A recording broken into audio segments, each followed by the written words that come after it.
আমাৰ শ্ৰদ্ধাৰ সাংবাদিক বন্ধুসকল, আমি আজি দেশী জনগোষ্ঠীয় মঞ্চ অসমৰ কেন্দ্ৰীয় সমিতি আৰু বিলাসীপাৰা জিলা সমিতিয়ে মিলি এখন প্ৰেছ মিটৰ আয়োজন কৰিছো।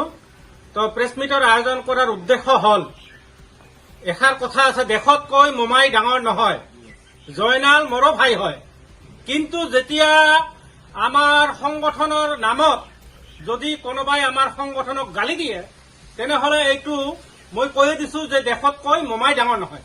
তো গতিকে জয়নাল ডাঙৰীয়াই এই সাহসখিনি ক'ত পালে?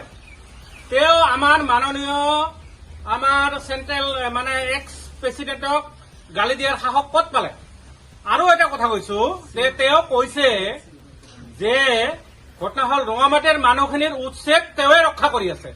তেওঁ ৰক্ষা কৰি আছে মানে কি? তেনেহলে বাকী উচ্ছেদবিলাক কি এই আমাৰ সিংহী ডাঙৰীয়াৰ নেতৃত্বত হৈ আছে নেকি? তেওঁতো সিংহী ডাঙৰীয়াৰ আণ্ডাৰৰ এজন প্ৰেচিডেণ্ট, তেওঁ এজন প্ৰেচিডেণ্ট।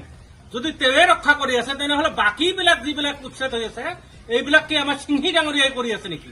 আৰু দ্বিতীয়তে কথা হল যে মাননীয় মুখ্যমন্ত্ৰীয়ে কৈছে যে এজন অসমীয়া মানুহৰ নাম কটা নাযায়। তেনেহলে আমাৰ বিলাসীপাৰা 10 নং সমষ্টিৰ ভোটাৰবিলাক এইবিলাক অসমীয়া নহয় নেকি? এইবিলাক খিলঞ্জীয়া নহয় নেকি? গতিকে মই কব বিচাৰিছো, জয়নাল ডাঙৰীয়াই সিদিনা কৈছে এইবিলাকৰ এজনৰো নাম কাটা নাযায়।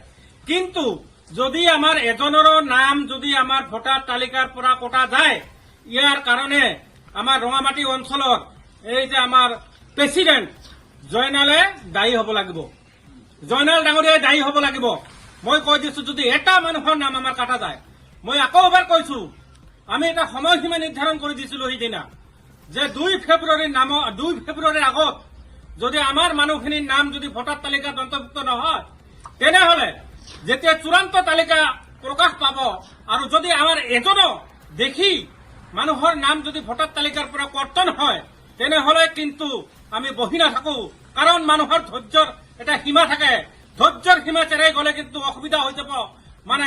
নামনি অসম কিন্তু একদম আকাশ পতাক আমি কমাই দিম। আমি বাৰে বাৰে কৈ আছো, আমি জংগী আন্দোলন বা জংগীতকৈ ভয়াবহ আন্দোলন, ৰেড ব্লক কাৰ্যসূচী এইবিলাক আমি কৰাৰ কাৰণে আমি বাধ্য হৈ যাম। তো এইখিনিয়ে আজিৰ প্ৰেছ মিটৰ উদ্দেশ্য। 30 তাৰিখে ৰঙামাটিত যি আমি এছআৰক লৈ যিখন ধৰ্ণা কাৰ্যসূচী আমি ইয়াত কৰিছিলো, এই কাৰ্যসূচীখন কৰাৰ পিছতে এই অঞ্চলৰ সভাপতি ৰঙামাটি গাঁও পঞ্চায়তৰ সভাপতিজনে দেশী জনগোষ্ঠীয় মঞ্চক লৈ যি মন্তব্য আগবঢ়াইছিল, তাক আমি ধিক্কাৰ জনাইছো। যেতিয়াই যি পৰিস্থিতিত দেশী মানুহৰ অসুবিধা হ'ব, তেতিয়াই দেশী জনগোষ্ঠীয় মঞ্চ যাই তাত উপস্থিত হ'ব। ইয়াত কোনেও কাকো বাধা দিব নোৱাৰে। আমি দেশী মানুহৰ অসুবিধা হলে আমি দেশী জনগোষ্ঠীয় মঞ্চই যামেই। আৰু মই এই জয়নাল হক ডাঙৰীয়াক কৈছো, আপুনি এজন দেশী মানুহ হয়, আপুনি এই অঞ্চলৰে কাজিপাৰা অঞ্চলৰ দেশী মানুহৰ এগেইনষ্টত আপোনাৰ আইডি ব্যৱহাৰ কৰি কিয় আপুনি কমপ্লেইন কৰিলে? আপুনিতো দেশীৰ এজন গাদ্দাৰ। আৰু মই আপোনাক এই আজিৰ প্ৰেছ মিটৰ জৰিয়তে সকীয়াই দিব বিচাৰিছো, যদি এজন দেশী মানুহৰ নাম কটা যায়, আপোনাক জয়নালক দেশী জনগোষ্ঠীয় মঞ্চে কেতিয়াও এৰি নিদিয়ে। আপুনি জয়নাল, আপুনি ৰেডি হৈ থাকক। যদি এজন দেশী মানুহৰ নাম কটা নহয় এই তালিকাৰ পৰা, আপনি দালালি করা বন্ধ করক। আপনি দল সংগঠন করে, আপনি বিজেপি করে, আপনি কংগ্রেস করে, এইটো আপনার ব্যক্তিগত কথা। কিন্তু দেশী মানুহক লৈ রাজনীতি আপনি নকৰিব।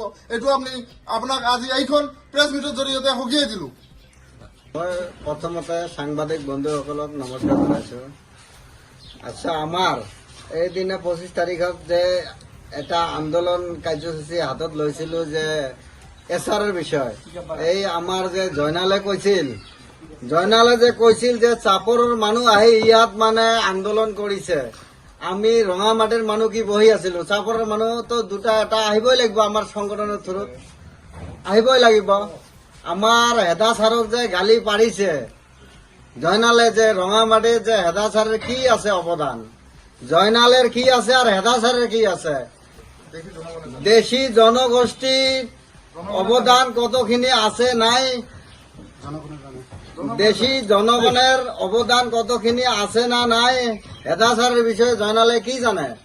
আর এইটো মন্তব্য যেটো হেদা ছারে দিছে জয়নালে, এইটো উঠাই লওক, নহলে পৰৱৰ্তী আমি বেয়াকে আন্দোলন কৰিবলৈ বাধ্য কৰিম।